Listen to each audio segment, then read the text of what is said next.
Do you think a janitor like me can fix this?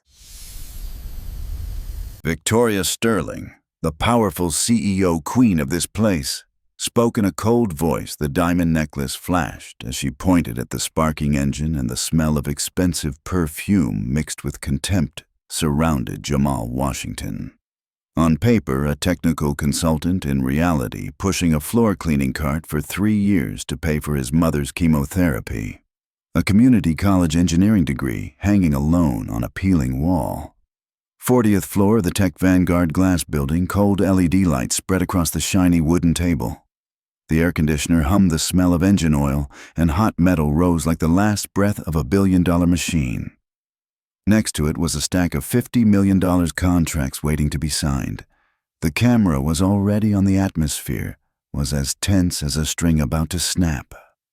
Victoria made a cruel bet every second that passed.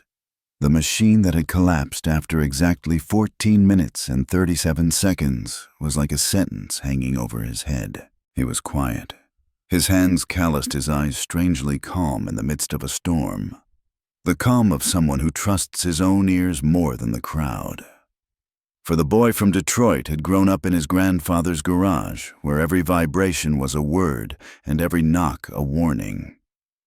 Here he was about to hear what the most distinguished minds had missed, and when the machine's heartbeat was restored to its proper rhythm, the ending would not be what Victoria had imagined. Under the Silicon Valley sky, Tech Vanguard. Industries rose from the valley like a steel and glass monument 40 stories high.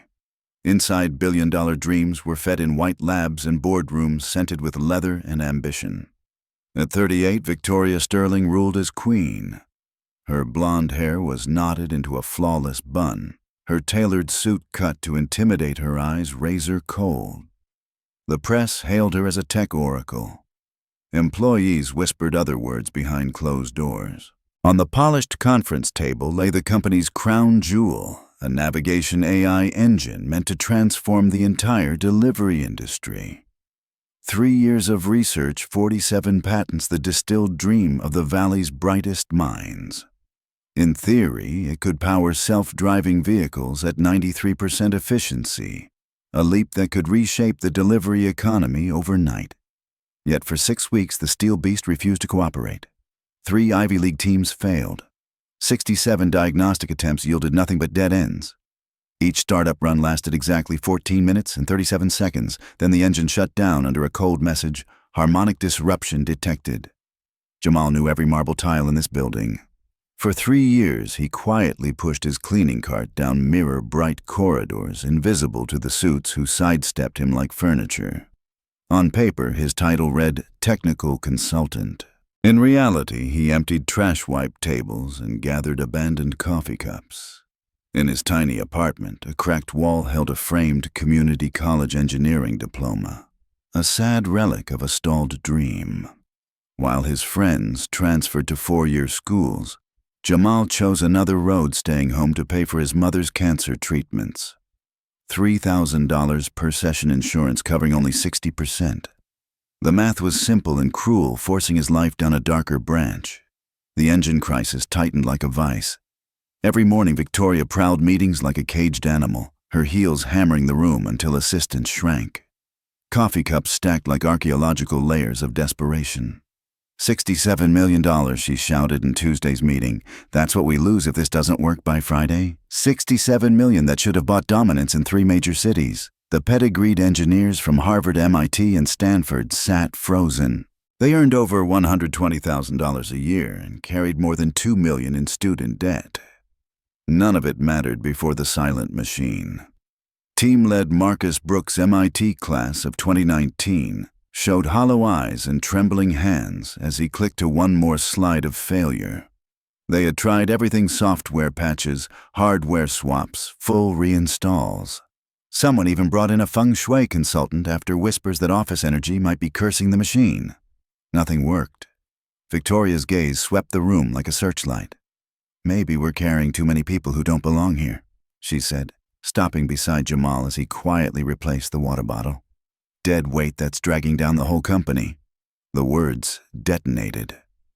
A few engineers glanced at Jamal, annoyed or ashamed of their own helplessness. Sarah Kim from Berkeley, burned out after 6 sleepless weeks, found the insult disturbingly plausible. Jamal pretended not to hear. He had mastered invisibility over 3 years. It was armor, but his engineer's mind never stopped. At night, mopping the boardroom, he studied the blueprints scattered across the table. They told a story the teams had missed. The engine was made in Germany with metric specifications, while the AI software was written in California, calibrated in inches and pounds. A tiny mismatch that might be the hinge making a billion-dollar machine collapse at exactly 14 minutes and 37 seconds. A small conversion error can cascade into a chain of failure. Pressure inside the company built like steam in a sealed kettle ready to blow. Security footage from the previous week revealed a hard truth. Victoria had deliberately scheduled Jamal's cleaning shifts to overlap with key investor meetings. She would point him out, voice just loud enough for the room. "We believe in giving everyone a shot, even our janitorial staff." It sounded like charity, not respect. Internal email was worse. They called him the cleaning guy, ignoring his official consultant title. Threads debated his early termination as a cost-cutting spectacle, peppered with laughing emojis. Victoria herself kicked off one cruel topic. Could Jamal even read the company directory? HR Director Jennifer Walsh chimed in, adding rolling on the floor laughter. In hallway whispers, colleagues treated his presence as an unfortunate necessity, a diversity checkbox management tolerated but didn't esteem. "At least he's quiet," a marketing director said. "Better than the last guy who actually tried to contribute in meetings." On Wednesday, the German investors arrived. Black Mercedes lined up at Tech Vanguard's entrance like a funeral procession. They brought a promise of 100 million euros, money that could launch the company into global dominance. At the front was Klaus Müller, CEO of Auto Tech Bavaria, infamous for perfectionism. Impress him and you soared. Fail and you vanished. Beside him walked Dr. Elena Rodriguez, a former Tesla engineer with 37 patents, who had shaped EV power systems across 3 continents. Her presence meant this was not merely a deal, it was a technical trial that could decide Tech Vanguard's fate. The demonstration was set for Thursday afternoon. The entire company held its breath. Marketing drafted press releases celebrating a landmark partnership. Sales prepared European expansion proposals. The cafeteria ordered champagne for a celebration they prayed would come. But desperation bled into tiny tells. By Wednesday evening, Victoria's flawless makeup smudged at the edges. Assistants sprinted with trays of coffee and stress supplements. The executive bathroom had become her private scream room. Security reported the thud of high heels kicking metal trash cans. Meanwhile, Jamal stayed a shadow. He watched engineers grind through 16-hour shifts, fueled by energy drinks and wilder theories, software conflicts, hardware, incompatibilities, even Wi-Fi ghosts. One insisted the office's feng shui was disturbing electronic harmony. Jamal heard what they didn't. Each night when silence fell, he paused in the engine room. The machine spoke in subtle vibrations, frequencies like a groan. It pulled him back to his grandfather's Detroit garage, Samuel Washington, who taught him every engine has a voice. You just have to know how to listen. This one sounded like pain parts fighting each other. Thursday morning delivered disaster.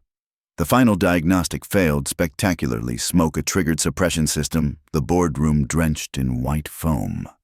Engineers staggered, laptop-soaked careers dangling by a thread. Burnt electronics mixed with chemical haze in the air. Klaus Müller watched with German stoicism, eyes like ice. Dr. Rodriguez kept brisk notes, her pen moving with surgical precision. Other investors traded looks suggesting their private jets might leave ahead of schedule. Victoria called an emergency all hands. 200 employees packed the auditorium, faces carved by worry and fatigue. The Germans sat in the front row, their sunglasses masking expression. Jamal stood by the exit, invisible as always. "Ladies and gentlemen," Victoria began, trying to steady a trembling hand. "We face our greatest challenge. The revolutionary engine, the heart of our autonomous system, remains inert. Our engineering teams are out of options." She paused, letting failure settle over the room like dust. Effective immediately, she said, we will begin cost reduction measures. Non-essential positions will be terminated at once. We will keep only those who directly contribute to solving this crisis. Her voice rang cold through the crowded hall. Only the hush of HVAC and a few muffled sobs answered. Her eyes scanned the room like a predator choosing a corporate sacrifice. They landed on Jamal, long, sharp, deliberate. That was Jamal's mistake. He raised his hand. Ma'am, his voice carried clearly through the mic'd acoustics. I think the problem isn't integration software, it's harmonic calibration. 200 heads snapped toward him like sunflowers turning to light. The German investors leaned forward, interest ignited. Dr. Rodriguez lifted an eyebrow, curiosity replacing boredom. Victoria's face shifted surprise, then anger, then something far more dangerous, opportunity. What she didn't know would change everything. Jamal was not a typical janitor. The real story was just beginning. Detroit, 1995. The auto industry bled jobs like a wounded giant, but on 8 Mile Road, Samuel Washington's garage still hummed. At 72, he moved with a master's grace, reading engines with weathered hands. 12-year-old Jamal pressed his face to the dusty window, watching his grandfather work magic on a Mustang 3 other shops had declared dead. The old man's fingers traced the block like a doctor taking a pulse. Come here, kid, Samuel called without looking up. Time you learned something useful. That summer changed Jamal's life. While other kids played video games, he spent his days in a cathedral of steel and oil. Samuel had been among the first black foremen at Ford in the 1970s, an achievement that required quiet courage and undeniable skill. Listen close, Samuel said, placing Jamal's small hand on a running engine. This machine has a heartbeat. Feel it, 4 cylinders talking to each other. 8,000 explosions a minute, all in one song. His philosophy was simple and deep. An engine doesn't care about your diploma or your skin. It responds to whoever listens to its heartbeat. Respect the machine, learn its language, and it will never lie. He taught Jamal to diagnose by ear, by vibration, even by smell. A slightly off rhythm meant worn bearings. A sharp scent and faint smoke pointed to degraded oil or a coolant leak. These were truths textbooks didn't teach, wisdom carried through generations who believed machines had souls. The lessons exceeded mechanics. In an industry that didn't welcome men like him, Samuel won respect through results-solving problems that stumped engineers with advanced degrees. At Ford, he was legend. Samuel Washington could resurrect any engine. They'll test you twice as hard and assume you're half as smart, he told Jamal. But engines don't lie. Fix what they can't, and suddenly color doesn't matter. By 16, Jamal could tear down and rebuild complex engines by feel. Community college professors marveled at his intuitive command of principles most engineers take years to master. Professor Martinez, who had taught at MIT, pulled him aside after a brilliant talk on efficiency optimization. You have a gift, she said. I've seen Harvard grads with less intuition. Don't let circumstance dim that light. Circumstance pressed anyway. In his senior year, Samuel died of a heart attack under a Cadillac hood. The funeral overflowed with Ford engineers, mechanics, and customers whose cars he had saved. They spoke of genius, integrity, and impossible fixes achieved with simple moves. The garage closed. Tools sold to cover medical bills. Jamal's inheritance was not money, it was knowledge, instinct, and a philosophy that would carry him through years of being underestimated. Then came another blow during Jamal's sophomore year. His mother, Denise, was diagnosed with stage 3 breast cancer. The transfer to a 4-year university folded away. She needed him more than a prestigious degree. He worked 3 jobs while finishing his associates in mechanical engineering, nights at a gas station, weekends at an auto parts store, early mornings cleaning offices. His grades stayed perfect despite exhaustion that left him napping in library chairs. Yet treatment devoured every spare dollar. Transfer applications sat in a folder labeled someday. After graduation, he took any work where his skills mattered, small repair shops, industrial maintenance, and finally, a temp contract with Tech Vanguard promising technical consulting. In reality, it was a ticket to mop hallways of glass and chrome. The truth stung, but the paycheck covered his mother's bills. 3 years later, Samuel's flame still burned in him like a pilot light. Every night after cleaning, Jamal devoured engineering journals and manuals, stacking up online courses in automotive systems, AI integration, and advanced diagnostics. His studio filled with textbooks and salvaged parts he studied like artifacts. In the darkest hours, Samuel's voice returned. The engine doesn't care about your circumstances, kid. It just needs someone who speaks its language. Standing in Tech Vanguard's auditorium, facing 200 skeptical faces and Victoria's knife-edged smile, Jamal felt his grandfather's hand on his shoulder. That broken engine was no different from the Mustang in 1995. It just needed someone to hear its true voice. The test of his life was about to begin. Silence deepened until the building's ventilation roared like wind. Victoria froze at the podium, red-lacquered fingers clamped so hard on the mic stand, her knuckles went white. A janitor had challenged her authority in front of investors who could decide the company's fate. In the front row, Klaus Muller leaned forward, gray steel eyes hawk-sharp. Beside him, Dr. Elena Rodriguez set down her coffee with deliberate precision, veteran instincts fully awake. The investors murmured in clipped consonants that fell like glass shards into the tension. Victoria calculated. She could dismiss him and preserve control, but Muller's stare warned this wasn't the time to swat away a voice he was studying like a prototype. A cruel idea clicked. Why just fire him when she could destroy him publicly? An example to terrify the rest. Well, Victoria said, her voice amplified across the hall. Our maintenance consultant has an opinion about advanced engineering. She lingered on maintenance, each syllable dripping. She stepped off the stage, red heels ticking across polished wood.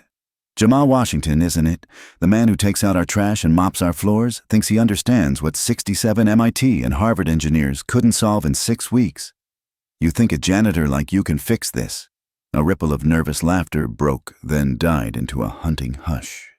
This wasn't a meeting anymore. It was corporate blood sport. In the front row, Dr. Rodriguez opened a leather notebook, silver fountain pen catching the light. 4 decades had taught her this breakthroughs often arrive from unexpected places. A Stanford mentor once told her, genius wears many disguises. If you're so confident, Victoria said, voice rising like a game show dare, here's your shot. Fix our $2 million engine right here in front of the board, our shareholders and our guests from Europe. She swept an arm toward the Germans. They bring 100 million euros. They came to see American innovation. Let's give them a show. Muller's face stayed unreadable, but his assistant's fingers flew over a tablet. To them, this had become a live exhibit of American corporate culture. Victoria lowered her voice, the microphone turning it into a hiss. Here are the terms, Jamal. You have exactly 2 hours to diagnose and repair. If you succeed, which I doubt, I'll personally promote you to senior technical consultant, 6-figure salary and stock. But when you fail, her smile cut. You're not just fired. You're banned from this building permanently. And I'll make sure no company in Silicon Valley hires a failure like you. She snapped her fingers. 2 security guards materialized at the doors like summoned demons. No one mistook the message. This was intimidation theater. Then, unexpectedly, Dr. Rodriguez stood. The whole room turned. At 62, she didn't need to raise her voice to command silence. I will serve as technical witness, she announced, calm and absolute. A fair test needs neutral oversight. Victoria's smile faltered. She hadn't planned for this. Rodriguez's involvement legitimized the trial, turning spectacle into a formal evaluation. Klaus Muller nodded. Excellent. Mr. Washington, you have our full attention. His English was precise, carrying the weight of German engineering tradition. We are curious to see American problem-solving. Whispers surged. Phones came out. Draft texts, tweets, and posts flew. This was the kind of corporate theater Silicon Valley bars would rehash for months. Victoria knew she'd lost control of the narrative, but it was too late to retreat. Fine, she said through a tight jaw. Dr. Rodriguez can witness. I'm adding one more condition. She pointed to the company's in-house camera rigs.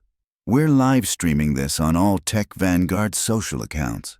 Let the world see what happens when unqualified people reach above their station. Marketing scrambled lights and angles. Social teams spun hashtags, #Tech Vanguard Challenge, #Innovation at Work. Within minutes, thousands on Instagram and LinkedIn would be watching. Jamal stood still in the storm. His battered cleaning cart waited like a loyal companion. His calloused hands didn't shake even with every eye pounding on him. This was the moment Samuel had prepared him for, not with textbooks, but with truth. Machines answer to competence, not credentials. Rodriguez walked toward him, heels confident. She stopped in front of him, gaze like an X-ray. "Young man," she said softly, "are you certain you want this? It's not just a fix. It's your future." Jamal met her eyes. "Ma'am, I've been listening to engines my whole life. This one is screaming something. We just haven't been hearing it right." Recognition flickered in her stare, that blend of knowledge and intuition she'd seen in true talent. She nodded louder now for the microphones.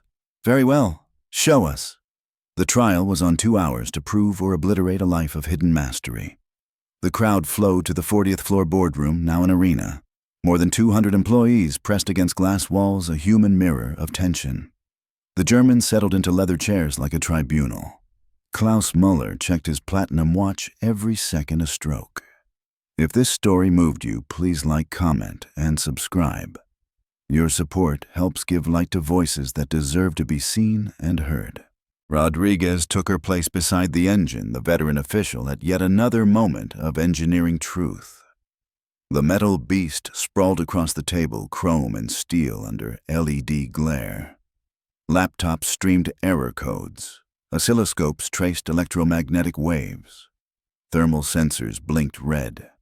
Victoria stood by the floor-to-ceiling windows, the Silicon Valley skyline behind her. She streamed live on her phone. Viewer numbers climbed by the second. Comments bet on a spectacular failure. Jamal approached slowly. His work uniform clashed with $1,000 suits. The whispers died as he laid both palms on the block and closed his eyes like a musician touching an old violin. 30 seconds stretched into forever. A few engineers smirked, mentally drafting resignation letters. Jamal's face shifted from strain to recognition, as if he alone could hear its language. "It's fighting itself," he said, voice clear. "The AI is perfect, but it's compensating for mechanical problems that shouldn't exist." He opened his eyes and looked at Klaus Muller. "Sir, this engine was manufactured in Munich under metric specifications." Muller's eyebrows lifted. "Correct. Precision to the 100th of a millimeter. But the AI calibration was programmed in California using inches and pounds." Jamal finished, hands still on warm steel. Victoria flinched. She hadn't expected a janitor to know the production chain. "That's the first problem," Jamal said. "The AI is trying to control components that are off by 0.003 inch from what it expects. It's like conducting an orchestra when every instrument is tuned to a slightly different key." He raised his voice. "First discovery sound diagnosis. May I start the engine?" Rodriguez nodded. The room held its breath. The machine roared, metal thunder filling the boardroom. Where others heard noise, Jamal heard a conversation. Samuel's voice echoed. "Engines speak to those who listen. Hear the heartbeat." At 2,800 RPM, Jamal called over the rumble. "There's a harmonic mismatch. Pistons are hitting their sweet spot, but sensors read vibrations that don't match programmed parameters. You've been chasing software ghosts. The real fault is mechanical harmony." He pointed to screens of data. "It overheats and shuts down at exactly 14 minutes and 37 seconds, because that's when the mismatch hits critical resonance." Rodriguez stepped closer, eyes bright. "Explain the harmonic theory." "Every engine has a natural frequency, the RPM band, where everything syncs," Jamal said. "This one was designed to live at 3,400 RPM. But the AI expects inch-based assumptions and tries to hold a different harmonic than the German-built parts can deliver." He gestured at the oscilloscope. "See those regular spikes every 14 minutes? That's the engine searching for its true rhythm, while the AI forces an artificial one." Marcus Brooks pushed forward. Impossible. We tested harmonic frequencies extensively. You tested what the AI was written to expect. Jamal replied, respectful but firm. The hardware is singing a different song. The Germans exchanged looks. This wasn't a ramble, it was acoustic engineering at the root of integration. Second discovery measurement mismatch. Jamal fanned out technical drawings, his finger moving like someone who had studied them night after night. The crankshaft was machined in Munich to a diameter of 3.450 inches. He tapped the spec. The AI assumes 3.450 inches as well, mathematically identical, but the system treats real-world tolerance differently. Rodriguez tracked his math. Jamal continued, German manufacturing tolerance here is plus or minus 0.00004 inch. Typical American tolerance in the software's assumptions is plus or minus 0.005 inch. In other words, the German parts are built to hair-thin precision, while the AI imagines a range more than 100 times wider.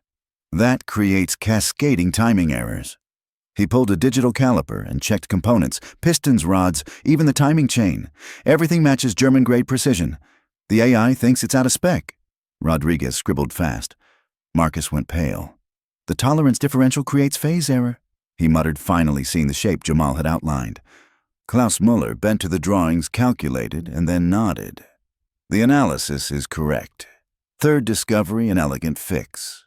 So how do we repair it? Rodriguez asked. Instead of proposing a rewrite or a rebuild, Jamal opened a parts cabinet and selected a metal disc the size of a hockey puck, neatly perforated. A harmonic damper, he said. Rather than forcing the AI to change or remanufacturing components, we add a resonance buffer to bridge the frequency gap. Victoria laughed bitter. You're saying a $50 piece of metal solves what cost us 6 weeks and millions in consulting. Sometimes the most elegant solution is the simplest, Jamal said. The AI and the engine are both excellent, he added. They just need a translator. He installed the damper with the practiced certainty of someone who had rebuilt engines in Detroit garages, community college labs, and apartment courtyards at midnight. His hands worked with confident precision, the touch of a man who knew the heartbeat of machines. Rodriguez watched, surprised and impressed. Where did you learn harmonic resonance? My grandfather taught me engines have souls, Jamal said, tightening the last fastener. You can't patch a soul with software. You listen and help it find its rhythm. 12 minutes later, the damper sat flush, no redesign required. An elegant solution, simple and brilliant. Ready for testing, Jamal said, stepping back. The room went still. Klaus checked his watch. 1 hour and 47 minutes had passed. If Jamal was right, the world would take note. If he was wrong, his career would end in minutes before 200 colleagues, leadership, and tens of thousands online. Rodriguez stood at the diagnostic station, surgeon sharp. The Germans leaned in and held their breath. Victoria's livestream surged. Start the engine, Rodriguez commanded. The key turned with a metallic click, a starting gun. 200 people stopped breathing. The engine thundered, and immediately, obviously, it sounded different. The erratic knock that haunted 6 weeks was gone. In its place, a smooth purr, 8 cylinders firing in lockstep. Rodriguez's eyes widened.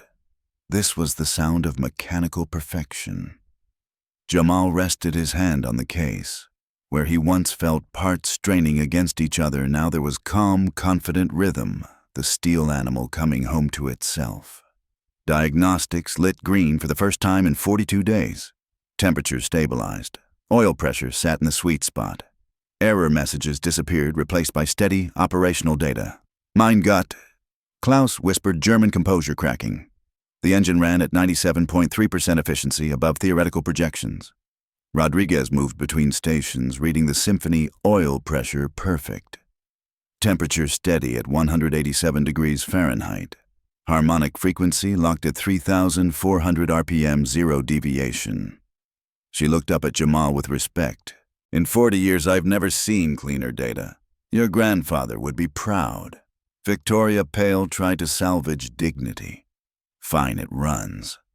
But can it power our autonomous systems in the real world? Through the glass, the prototype delivery truck waited idle for 6 weeks. Jamal nodded. Let her prove herself. Power flowed like water finding level. Dash lights sequenced. GPS woke. Radar scanned. Camera arrays blinked into focus. Headlights flared. The crowd pressed to the windows. The truck eased from its space, curved around landscaping, and executed a flawless parallel park. Applause erupted. 14 minutes passed, no shutdown. 20 more stable. 37 minutes rock solid. A first in 6 weeks.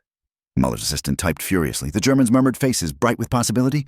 On Victoria's livestream, viewers surged past 50,000 and climbing. Comments flew too fast to read. Auto engineers, tech pros, and casual onlookers witnessed the unprecedented. A maintenance worker solving what 6-figure minds could not. Shut it down, Rodriguez said at last. We've seen enough. The engine settled with a contented sigh, as if its heart had finally found home. Green screens lingered, then dimmed. Outside, the truck returned to its space and powered down in peace. Silence fell. 6 weeks of failure resolved in under 2 hours by a man whose official duties included emptying bins. Rodriguez crossed to Jamal and offered her hand with formal respect. Extraordinary intuition. Where others saw software, you heard mechanical music. Your solution was lean, effective, and brilliant. Klaus followed his handshake, heavy with a German approval. Mr. Washington, your diagnostic method impressed our entire delegation. This is the kind of innovation we partner with. Victoria stood frozen by the window phone, still streaming no longer a stage for Jamal's defeat, but a memorial for her own misjudgment. Comments now celebrated Jamal and questioned her leadership. Rodriguez's voice cut the quiet, firm, and final.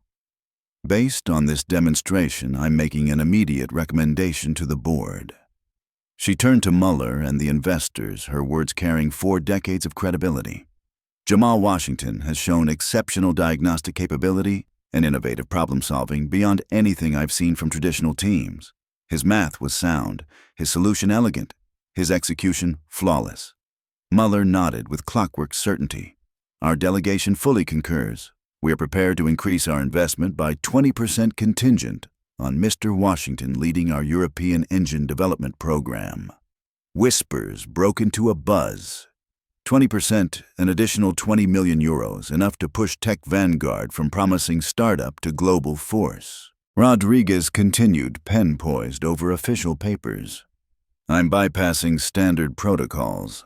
Effective immediately, Jamal Washington is appointed Senior Engine Diagnostics Engineer. Compensation will reflect market value in advanced harmonic engineering. The live stream exploded. Shares multiplied. Competing firms began recruiting in the comments. The hashtag #JamalWashington started trending across the industry. Marcus Brooks stepped forward, humility and respect in his face. On behalf of our team, we apologize for overlooking your insights. We request collaboration on future projects and would be honored to learn your methodology. In under 2 hours, Jamal had transformed from invisible janitor to sought-after senior engineer, from dismissed nobody to recognized leader. The partnership was secured. The crisis ended. Tech Vanguard's future brightened. But the most dramatic turn was still ahead. Victoria remained rooted by the glass, her phone capturing her own, unraveling for tens of thousands. The boardroom's weather shifted like a storm rolling over the valley, old power-thinning justice rarely about to rise in corporate America. What Victoria intended as public humiliation had become a public reckoning. The Germans traded looks, running calculations beyond technical merit. Muller's assistant whispered that the live stream had passed 100,000 viewers shared across LinkedIn and Twitter. Tech Vanguard drama and engineering justice trended, turning an internal meeting into a global moment. Dr. Rodriguez closed her leather notebook with a dry click. The board will require a thorough review of management practices. Why was qualified talent sidelined while million-dollar consultants failed? Victoria stood pale, trapped by her own snare. Klaus spoke each word, blade sharp. Our partnership requires confidence in leadership. Today we saw systemic errors that could endanger a joint venture. A board member, Patricia Brooks, spoke for the first time. "We will open an investigation." How did a specialist like Jamal Washington end up in janitorial duties when his expertise could have prevented weeks of failure evidence wasn't hard to find. Internal emails exposed the truth cleaning guy in place of his real title. Cleaning schedules arranged to overlap investor meetings. Threads fantasizing about firing him as cost-cutting theater. Even HR Director Jennifer Walsh, who had added laughing icons, was called into emergency sessions on hostile workplace policy. And the live stream meant as entertainment became legal evidence. Company attorneys began discussing settlements. 2 weeks later, consequences landed with surgical precision. Victoria was demoted from CEO to strategic advisor, her salary cut by 40%, her authority gone. She was not fired. The board wished to avoid litigation, but her crown was gone. Ironically, she was required to complete diversity and inclusion training led by Dr. Elena Rodriguez. Meanwhile, Jamal soared. New title, Senior Engine Diagnostics Engineer. Salary up 150% plus stock. He also led a task force on inclusive innovation to ensure every employee idea, regardless of title, got a formal review. Applications to Tech Vanguard rose 40%. The stock climbed 15%. From a reputational stumble, the company emerged praised for recognizing hidden talent. 3 months later in the cafeteria, Victoria approached in a modest suit voice, unsteady. "I owe you an apology," she said. "And I'd like your guidance on building more inclusive leadership." Jamal met her with the same grace his grandfather gave doubters. Everyone deserves a chance to grow. The question is whether you're ready to listen the way you'd listen to a machine waiting to be healed. Corporate justice arrived not as revenge, but as education and renewal. 6 months later, Jamal stood in Tech Vanguard's expanded facility as German technicians installed lines for European autonomous vehicle production. His designs now powered delivery trucks across Munich, Frankfurt, and Berlin, their engines purring with the harmonic perfection he had unlocked in a moment of corporate desperation. In his small apartment, the community college diploma still hung, now flanked by patents industry awards, and a photo of him shaking hands with Klaus Muller at the Munich Auto Show. Samuel's garage wisdom machines don't lie had evolved into million-dollar engineering calls that bridged continents. Sometimes the most powerful expertise arrives in unexpected packaging. The question isn't who holds the fanciest degree, it's who has the patience to truly understand the problem's heart. If this story moved you, don't forget to like, share, subscribe, and turn on notifications so you never miss the next one. What about you? Have you ever watched someone's potential get completely overlooked? Share your story in the comments. Your experience might become our next chapter on justice and recognition. And for sharp eyes, at 4 minutes and 32 seconds in this video, a tiny detail reveals Victoria's true character. Did you catch it? Watch again and tell us what you found.